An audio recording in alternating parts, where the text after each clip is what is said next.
primer, kako bi shvatili da najveća greška u partnerskim odnosima je što u startu, kad mi upoznajemo partnera, kad počinjemo zajednički život, mnogi od nas su emocionalno nepismeni. A to je krucijalna stvar.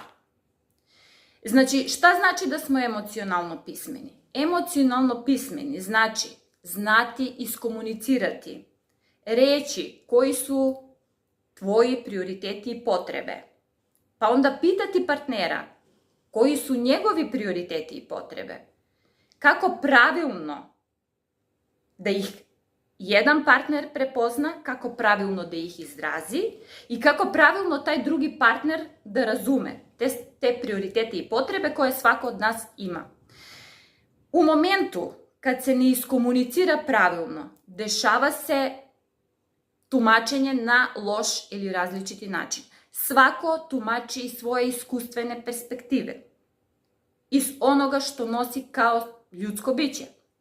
I onda tu nastaje rat.